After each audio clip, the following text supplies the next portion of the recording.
লোকে উপস্থিত হয়েছি। আজকের এই জুমাটি হচ্ছে রজব মাসের প্রথম জুমা। রজব মাস হচ্ছে হারাম 4টি মাসের অন্তর্ভুক্ত একটি মাস। 12টি মাসের মধ্যে 4টি মাস আল্লাহর কাছে অতীব মর্যাদা, মহিমান্বিত, মর্যাদাপূর্ণ, সম্মানিত।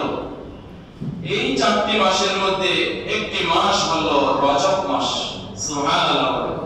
তো সেই রজব মাসের সম্মানিত মর্যাদাপূর্ণ মাসের প্রথম জুমায় আমরা জুমার নামাজ পড়ার জন্য আসছি। আল্লাহ তাআলা তৌফিক দিয়েছেন বলে আলহামদুলিল্লাহ। আল্লাহ তাআলা বলেন, ইন্না ইদ্দাতাশ শুহুরি ইনদাল্লাহি 12 শাহরান ফি কিতাবিল্লাহি ইয়াওমা খালাকাস সামাওয়াতি ওয়াল আরদ মিনহা আরবা'তুন হুরুম যালিকা আদ-দীনুল কাইয়্যিম ফালা তাযলিমু ফীহিন্না আনফুসাকুম ওয়া কাতিলুল মুশরিকিনা কাফা ওয়া কাতিলুল মুশরিকিনা কাফাতান কামা يقاتلونكم كافة واعلموا أن الله مع المتقين. আমরা সবাই বলি আল্লাহু আকবার। আল্লাহ তাআলা বলেন, পৃথিবীর সৃষ্টির সূচনা লগ্ন থেকে আল্লাহ যা কিছু সৃষ্টি করেছেন সবকিছুর মধ্যে দিন এবং রাত, প্রত্যেকটা দিন রজনী সব মিলিয়ে মাসের পর মাস, এই মাসগুলো আল্লাহ তাআলা সৃষ্টির সূচনা লগ্ন থেকে 12টি মাসে নির্ধারণ করেছেন। যেটা বলেন আল্লাহু আকবার। আল্লাহ তাআলা পৃথিবীর সৃষ্টির সূচনা লগ্ন থেকে এই দুনিয়াতে 12 মাসের বছর,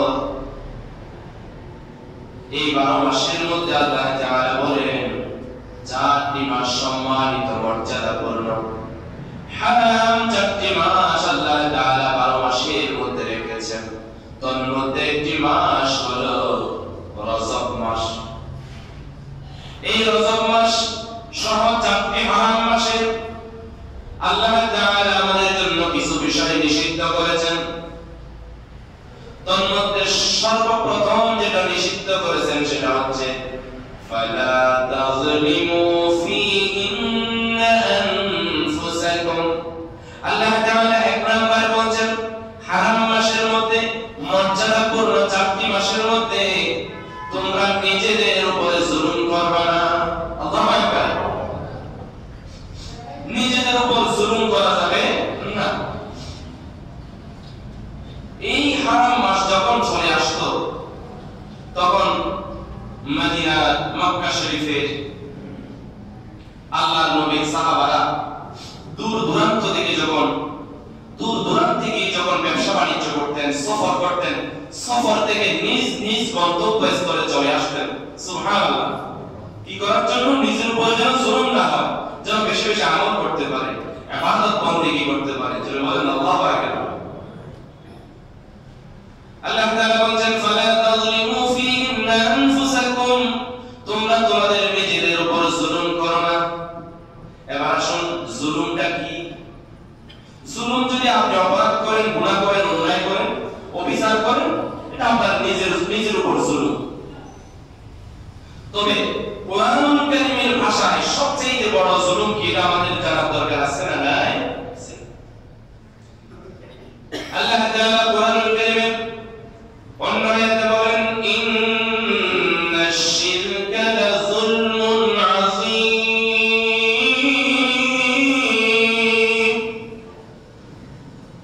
আল্লাহ তাআলা বলেন নিশ্চয়ই জুলুম হচ্ছে, শিরক হচ্ছে সবচেয়ে মারাত্মক জুলুম।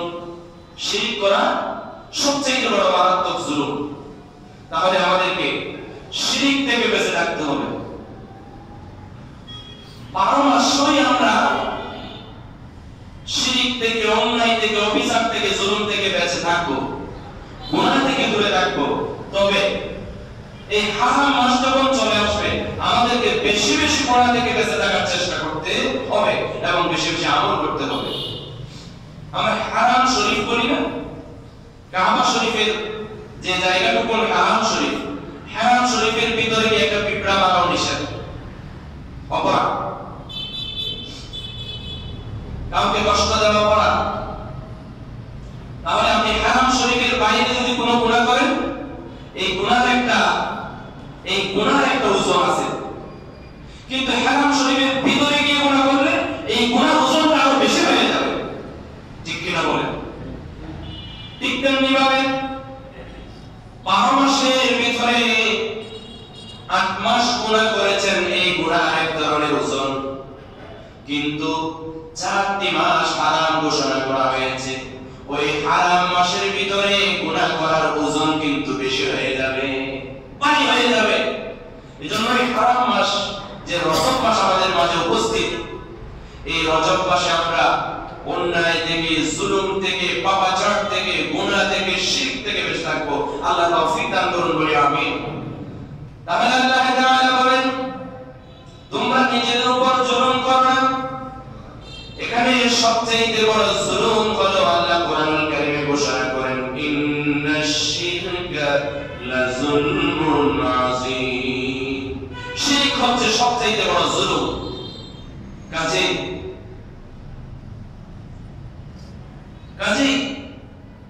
আল্লাহ তাআলা কোরআনুল কারীমে আয়াতে বলেন, হযরত লুকমান আলাইহিস সালামের হাওয়ালা দিয়ে বলছি, কোরআনুল কারীমে লুকমান আলাইহিস সালামের কথাগুলো ভালো লেগেছিল, এজন্য আল্লাহ তাআলা কোরআনুল কারীমে তুলে দিয়েছেন। যারা বলেন সুবহানাল্লাহ। লুকমান আলাইহিস সালাম তার সন্তানকে ডেকে বললেন, ইয়া বুনাইয়া লা তুশরিক বিল্লাহ ইন্নাশ শিরকা লাযুলমুন আযীম। এ বৎস, শিরক করো না। শিরক হচ্ছে মহাপাপ, সবচেয়ে মারাত্মক জুলুম, সবচেয়ে বড় অপরাধ। কাজে আমরা শিরক থেকে বেঁচে থাকবো ইনশাআল্লাহ। শিরক থেকে বেঁচে থাকলে কি হবে? আল্লাহ তাআলার প্রিয় হাবিব সাল্লাল্লাহু আলাইহি ওয়াসাল্লাম হাদিস শরীফে ঘোষণা করেন, শিরক না করলে কি লাভ, শিরক না করলে কি লাভ, কি ফজিলত একটু দেখেন। আল্লাহর প্রিয় হাবিব বলেন, মান লাকিয়াল্লাহু লা ইউশরিক বিহি শাইআন দাখালাল জান্নাহ। যে ব্যক্তি শিরক করবে না, শিরক ছাড়া আল্লাহর সাথে সাক্ষাৎ করবে। আমরা সবাই কিন্তু একদিন আল্লাহর সাথে সাক্ষাৎ করব ইনশাআল্লাহ। আল্লাহ তাআলা সেদিন আমাদেরকে শিরক ছাড়া নির্ভেজাল ঈমান নিয়ে মুত্তাকি পরহেজগার হয়ে আল্লাহর সাথে শিরক ছাড়া সাক্ষাৎ করার তৌফিক দান করুন বলি আমিন। আল্লাহ রাসূল বলেন, মান লাকিয়াল্লাহু, কেউ আল্লাহর সাথে সাক্ষাৎ করে, লা ইউশরিক বিহি শাইআন, আল্লাহর সাথে কোনো শরীক সাব্যস্ত করে নাই, শিরক করে নাই। যে ব্যক্তি শিরক ছাড়া আল্লাহর সাথে সাক্ষাৎ করবে, দাখালাল জান্নাহ, ওই ব্যক্তি জান্নাতি হয়ে যাবে, জান্নাতে প্রবেশ করবে। জোরে বলেন আল্লাহু আকবার। আমরা তো সবাই জান্নাত চাই। শিরক ছাড়া, শিরক মুক্ত আল্লাহর সাথে সাক্ষাৎ করে সহজভাবে জান্নাতে প্রবেশ করার তৌফিক আল্লাহ দান করুন বলি আমিন। আমার বন্ধুগণ, আর যারা শিরক করে, শিরককারীদের কুফল কি দেখেন। ওয়ায়ুলকাহু, এই হাদিসের দ্বিতীয় অংশ, ওই ব্যক্তি যদি আল্লাহর সাথে সাক্ষাৎ করে, ইউশরিক বিহি শাইআন, শরীক সাব্যস্ত করে, আল্লাহর সাথে শিরক করে, এই জুলুমটা করে যদি আল্লাহর সাথে সাক্ষাৎ করে, তাহলে আল্লাহ রাসূল সাল্লাল্লাহু আলাইহি ওয়াসাল্লাম বলেন, দাখালান নার, সে জাহান্নামে যাবে, জাহান্নামে প্রবিষ্ট হয়ে যাবে। যদি বলেন নাউযুবিল্লাহ। আমার বন্ধুগণ, এজন্য আমি বোঝাতে চেয়েছিলাম ফালা তাযলিমু ফীহিন্না আনফুসাকুম। আল্লাহ তাআলা বলেন হারাম মাস যখন চলে আসবে, হারাম মাসের অন্তর্ভুক্ত যখন হবে, সে সময় তুমি তোমার নিজের উপরে, তোমরা তোমাদের নিজেদের উপরে জুলুম করো না। তাহলে আমরা এক নাম্বার জুলুম, সবচেয়ে মারাত্মক জুলুমকে ছিঁড়ে নিলাম, সেটা হচ্ছে শিরক। সেটা হচ্ছে কি? শিরক। শিরক থেকে মুক্ত থেকে যদি আল্লাহর সাথে সাক্ষাৎ করতে পারি জান্নাত, আর শিরক থেকে যদি মুক্ত না হয়ে আমরা আল্লাহর সাথে সাক্ষাৎ না করতে পারি তাহলে জাহান্নাম। জোরে বলেন নাউযুবিল্লাহ।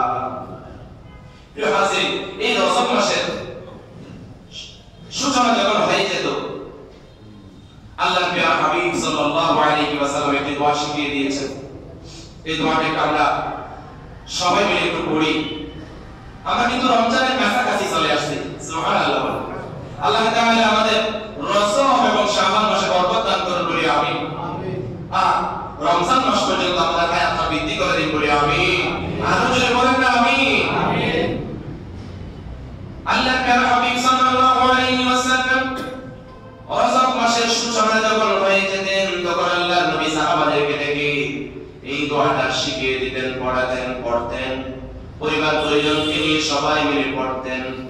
আল্লাহুম্মা বারিক লানা ফি রজব ওয়া শাবান ওয়া বাল্লিগনা রমাদান। আবার পড়ি, আল্লাহুম্মা বারিক লানা ফি রজব ওয়া শাবান ওয়া বাল্লিগনা রমাদান। এই দোয়ার ভিতরে আল্লাহর প্রিয় হাবিব এই দোয়াটা যে আল্লাহর কাছে পড়েছেন, এই দোয়ার ভিতরে কি আছে আমরা একটু জেনে।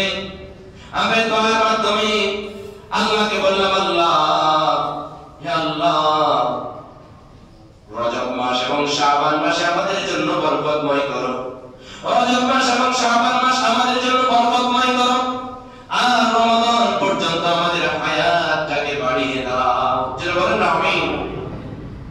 এভাবে এই দোয়াটা আমরা রমাদান আসা পর্যন্ত পড়বো ইনশাআল্লাহ। পাবেন তো ইনশাআল্লাহ। আর না জানলে, কেউ যদি না জেনে থাকেন, এটা তো আমরা প্রত্যেক বছর পড়ি, কেউ যদি না জেনে থাকেন আমার ইমাম সাহেবের কাছে এসে, পার্শ্ববর্তী আলেমদের কাছে গিয়ে, মুয়াজ্জিন সাহেবের কাছে এসে জেনে নেবেন। যে কোনো ইসলামিক বিষয় ইমাম মুয়াজ্জিনের কাছে এসে, আলেমদের কাছে এসে জানবেন, শুনবেন, বুঝবেন, আমল করার চেষ্টা করবেন। আল্লাহ তাআলা তৌফিক দান করুন, বলি আমিন।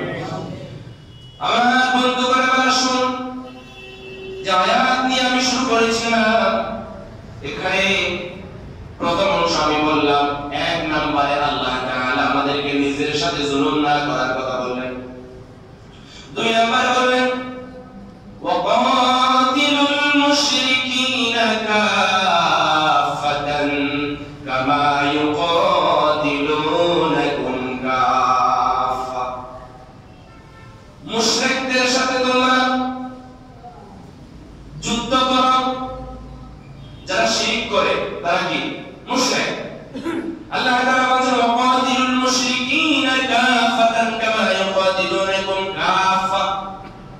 মুশরিকদের সাথে তোমরা যুদ্ধ করো, মুশরিকরা যেভাবে তোমাদের সাথে যুদ্ধ করে।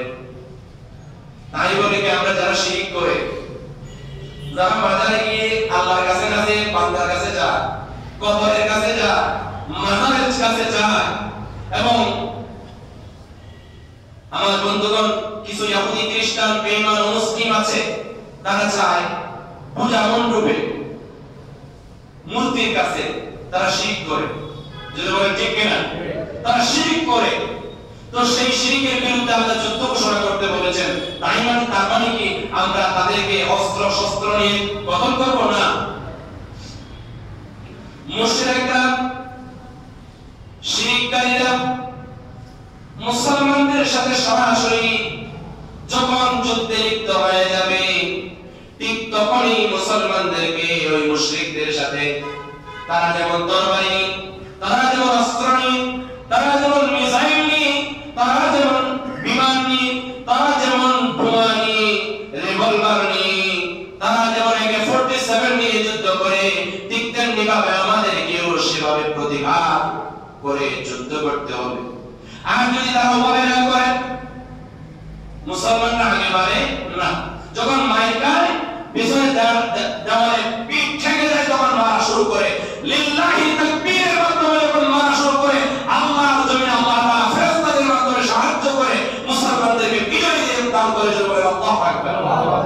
ঠিক তেমনি ভাবে মুশরিকরা যখন হিকমতের সহিত আপনার সাথে যুদ্ধ করবে, মিডিয়ার মাধ্যমে যুদ্ধ করবে, বিভিন্ন কলা কৌশলে যুদ্ধ করবে,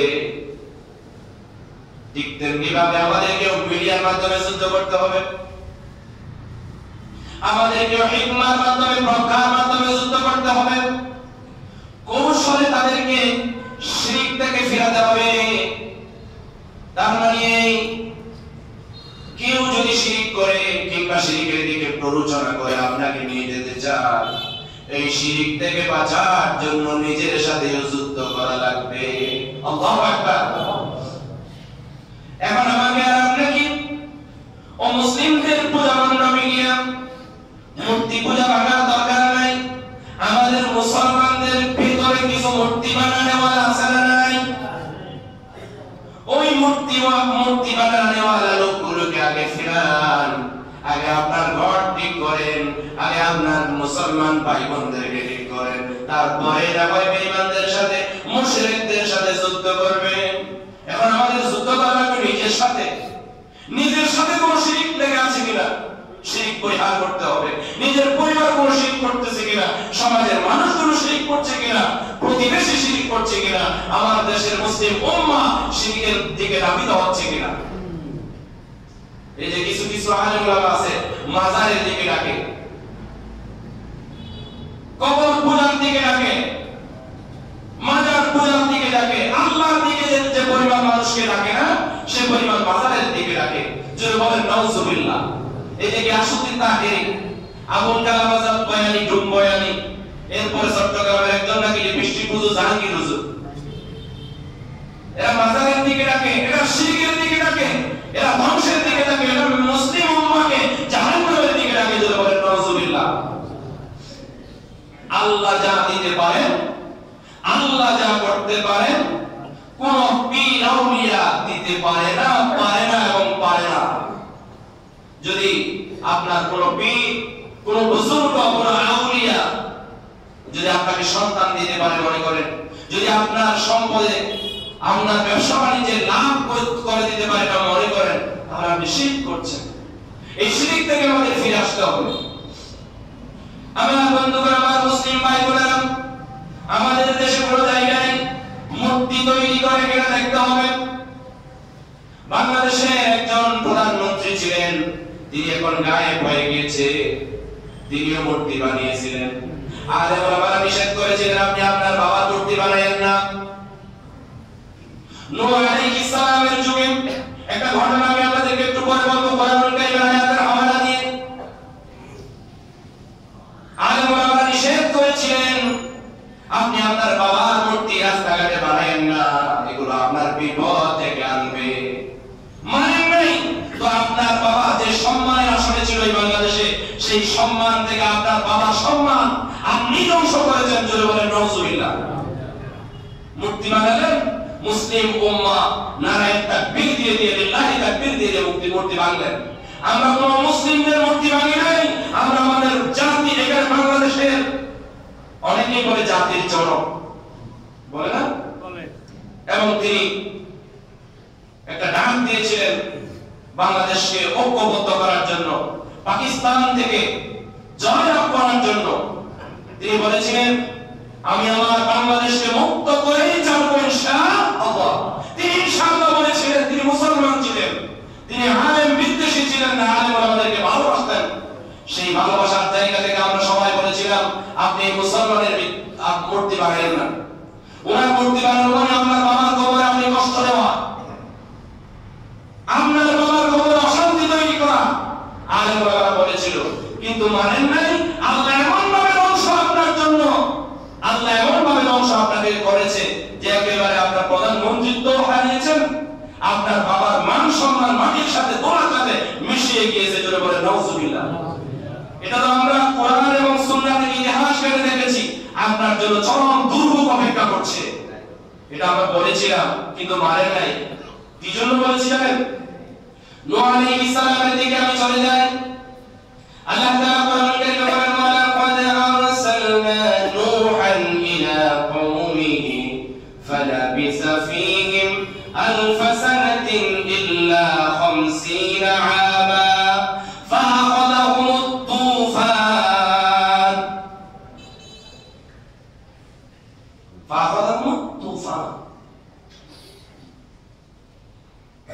আল্লাহ তাআলা কোরআনুল কারীমে বলেন, নূহ আলাইহিস সালামকে দুনিয়াতে পাঠিয়েছিলেন। নূহ আলাইহিস সালাম তার জাতিকে প্রায় 950 বছর দাওয়াত দিয়ে দিয়েছেন। কয় বছর দাওয়াত দেওয়ার পরে তারপরে তারা ফিরে আসে না। নূহ আলাইহিস সালামের ওই যুগের মানুষেরা শয়তান এসে তাদেরকে কুমন্ত্রণা দিয়েছে, বলে যে তোমাদের জন্য তোমাদের পূর্বপুরুষ যা করেছিলেন, তোমাদের পূর্বপুরুষ তোমাদের রিজিকের ব্যবস্থা করেছেন, তোমাদের বাসস্থানের ব্যবস্থা করেছেন, তোমাদের শিক্ষা ব্যবস্থা করেছেন, তোমাদেরকে একটা উন্নত জাতি হিসেবে তৈরি করার জন্য তোমাদের পূর্বপুরুষেরা কি না করেছেন। ওই পূর্বপুরুষদেরকে তোমরা কি করো? ছবি অঙ্কন করো। ছবি অঙ্কন করে তোমরা তাদের আরাধনা করো। জুড়ে বলো না নাউজুবিল্লাহ। তার মানে যেমন বাংলাদেশের কিছু মানুষ যেমন নিজের তাজা রক্ত দিয়ে যুদ্ধ করে এই বাংলাদেশকে স্বাধীন করেছিলেন, যারা শয়তান এসে বলছে তাদের মূর্তি বানাও, তাদের ছবি খোদাই করে করে রাস্তার মোড়ে মোড়ে লাগাও। ঠিক তেমনি ভাবে বলেছিল নূহ আলাইহিস সালামের জামানার মানুষদেরকে শয়তানরা বলেছিল যে তোমাদের পূর্বপুরুষ যারা তোমাদের জন্য কাজ করে গেছেন, রাস্তা করে গেছেন, তারপরে বাসস্থান করে গেছেন, শিক্ষা ব্যবস্থা করে গেছেন, তোমাদেরকে কল্যাণময় জীবন দান করে গেছেন, তাদের জন্য তোমরা কি করছো? কিছুই তো করো নাই। তোমরা তাদের জন্য কিছু করো। তাদের ছবি যখন বানানো শুরু করলো, এবার বলছে না শুধু ছবি বানালে হবে না, এগুলো তো তাড়াতাড়ি নষ্ট হয়ে যাবে। এবার কোরআন করে ছবিগুলোকে তোমরা মূর্তি আকার বানায় রাখো, এদের উপাসনা করো। শয়তানের যেই কাজ, যেই বলা সেই কাজ নূহ আলাইহিস সালামের জামানার মানুষেরা শুরু করে দিল। মূর্তি বানায় তারা আরাধনা শুরু করলো, মূর্তির কাছে যাওয়া শুরু করলো, মূর্তির উপাসনা করা শুরু করলো। জুড়ে বলেন না নাউজুবিল্লাহ। ঠিক তেমনি বাংলাদেশে হয়েছিল। এদিকে আমি আর যাচ্ছি না। নূহ আলাইহিস সালামের জামানার মানুষগুলোকে দাওয়াত দিতে দিতে ফিরাতে পারে না। এমন কি নূহ আলাইহিস সালামের জামানার মানুষগুলো নূহ আলাইহিস সালামকে বলছেন, ক্বালু ইয়া নূহ ক্বাদ জাদালতানা ফাআকসারতা জিদালানা ফাআতিনা বিমা তা'ইদুনা ইন কুনতা মিনাস সাদিকিন।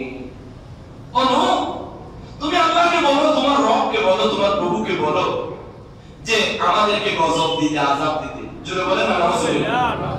যদি তুমি তোমার আল্লাহকে বলো আযাব গজব দেয়, তাহলে আমরা কি হয়ে যাব? তোমার ডাকে সাড়া দেব, আমরা রবের ডাকে সাড়া দেব, তোমার দাওয়াত আমরা গ্রহণ করব। জোরে বলেন না নাউজুবিল্লাহ। কি চরম পর্যায়ে, কি ধ্বংসের পথে চলে গেছে দেখেন।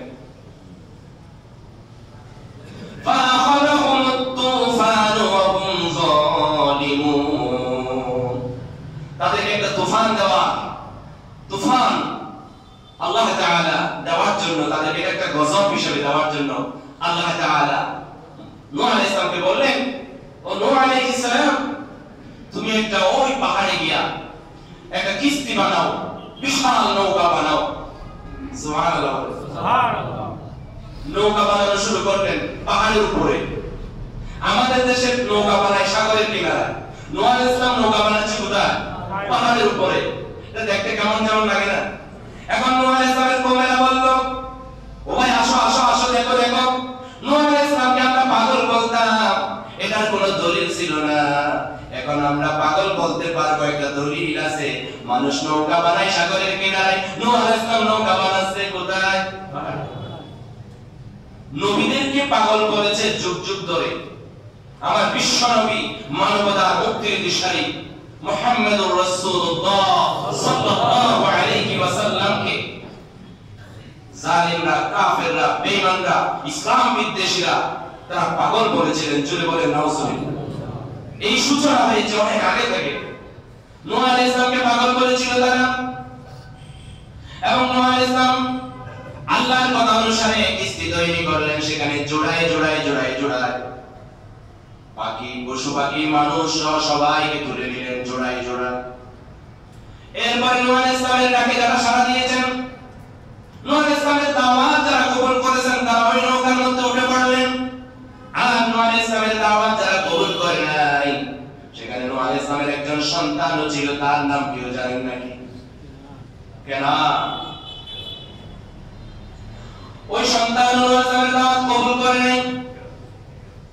এরপর নূহ আলাইহিস সালামের যে কওমেরা দাওয়াত কবুল করে নাই, তাদেরকে রেখে নূহ আলাইহিস সালাম সহ প্রত্যেকটা জাতের প্রত্যেকটা পশু পাখি সহ জোড়ায় জোড়ায় জোড়ায় জোড়ায় তুলে উঠে গেলেন। ঠিক সেই মুহূর্তে সেদিনই নূহ আলাইহিস সালাম যেদিন সবাইকে নিয়ে উঠে গেলেন, দাওয়াত কবুল করনে ওয়ালা সবাইকে নিয়ে উঠে গেলেন। উঠে যাওয়ার পরপরই একটা প্লাবন তৈরি হয়েছে, তুফান এসে গেছে। ওই তুফানের মাধ্যমে আল্লাহ তাআলার বিরুদ্ধাচরণ করে ওই জালেম নূহ আলাইহিস সালামের যে কওমগুলো আল্লাহর দাওয়াত কবুল করে নাই, নূহ আলাইহিস সালামের দাওয়াত কবুল করে নাই, তাদেরকে ধ্বংস করে দিয়েছে। যদি বলেন না নাউজুবিল্লাহ। সেই ধ্বংস করার টাইমটা ছিল রজব মাসের শুরুতে। সুবহানাল্লাহ। তাহলে আমরা এখন কোন মাসের শুরুতে আসছি? রজব মাসে। তাহলে এই রজব মাস আমাদেরকে শিক্ষা দেয় শিরকের গোড়া পত্তনকারী মাস হচ্ছে রজব মাস। সুবহানাল্লাহ। এজন্য রজব মাস যখন আসবে, আমরা অন্যায় বন্ধ করে দেব, জুলুম বন্ধ করে দেব, নির্যাতন বন্ধ করে দেব, পাপাচার বন্ধ করে দেব। আমরা একে অপরের সাথে বন্ধুত্ব করে, একে অপরের সাথে বন্ধুত্ব সুলভ আচরণ করে আমরা দ্বীনের পথে, ধর্মের পথে অবিচল থেকে কোরআন সুন্নাহর আলোকে নিজের জীবনটাকে সুগঠন করার চেষ্টা করব ইনশাআল্লাহ। আমার বন্ধুগণ, রজব মাস যখন আসবে তখন আপনাকে একদম গুনাহ থেকে বেঁচে থাকার চেষ্টা করতে হবে। আল্লাহ তাআলা বলেন একই আয়াতের কথা, তোমরা তোমাদের উপর জুলুম করো না। এখন আমরা সকালবেলা ঘুম থেকে উঠে মনে করি কাকে মারবো, কাকে ধরবো, কাকে খাবো, এই চিন্তা জোরে বলেন ঠিক কিনা? সেই চিন্তা বাদ দেন। আল্লাহর নবী সাল্লাল্লাহু আলাইহি ওয়াসাল্লাম হাদিস শরীফে ঘোষণা করেন, একজন সাহাবাকে 3 দিন ধরে ফজরের নামাজের পরে কিংবা আসরের নামাজের পরে বসে বসে বললেন, ওই সাহাবীটা জান্নাতি, ওই সাহাবীটা জান্নাতি, ওই সাহাবীটা জান্নাতি। কয়দিন ধরে বলেন? 3 দিন। সুবহানাল্লাহ। 3 দিন বললেন ওই সাহাবীটা জান্নাতি।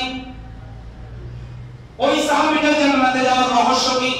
আরেকজন সাহাবী উদ্ঘাটন করার জন্য, ওই সাহাবাটার আমল কি এটা দেখার জন্য 2-3 দিন ধরে মেহমান হয়ে গেলেন। মেহমান হওয়ার পরে কোনো কিছুই খুঁজে পায় না। আমি যে আমল করি ওই সাহাবা ঠিক একই আমল করে, ওনার আমল যেগুলো আমার একই আমল। উনি নামাজ পড়ে আমি নামাজ পড়ি, উনি জিকির করে আমি জিকির করি, উনি কোরআন তেলাওয়াত করে আমি কোরআন তেলাওয়াত করি, আমি সুন্নাত পালন করি উনিও সুন্নাত পালন করে। ওনার কি বিশেষ আমল আছে আমি একটু জানতে চাই। ওই সাহাবার কাছে গিয়ে দেখেন, ও ভাই তোমাকে তো আল্লাহর নবী জান্নাতের সার্টিফিকেট দিয়ে দিয়েছেন, তুমি কি মনে জান্নাতের সার্টিফিকেট প্রাপ্ত হলো? তোমার কি এমন আমল আমাকে একটু জানাও। উনি বললেন, ও ভাই শোনো শোনো, আমার তেমন কোনো আমল নাই, আমার শুধু আমি মনে করি আল্লাহর নবী আমাকে জান্নাতের সার্টিফিকেট দেওয়ার একমাত্র কারণ হতে পারে একটা আমল আমার আছে। সারাদিন যখন আমি কাজ কর্ম শেষ করে, মানুষের সাথে মুআমালাত শেষ করে আমি ঘুমাতে যাই, ঘুমানোর আগে আমি আল্লাহকে বলি, আল্লাহ সারাদিন ধরে আমার সাথে অনেক মানুষের লেনদেন হয়েছে, অনেক মানুষের সাথে কথা কাটাকাটি হয়েছে, অনেক মানুষের সাথে পূজা করা হয়েছে, আমার সাথে যাদের বিরোধ এবং যাদের সাথে আমার কষ্ট, আমার সাথে বিদ্বেষ, আমি যাদের সাথে বিদ্বেষ করেছি, সব কিছু আমি ভুলে গেলাম। আল্লাহ কি করলাম? আমি ভুলে গেলাম। কারো প্রতি আমার বিদ্বেষ কারো প্রতি আমার কষ্ট নাই।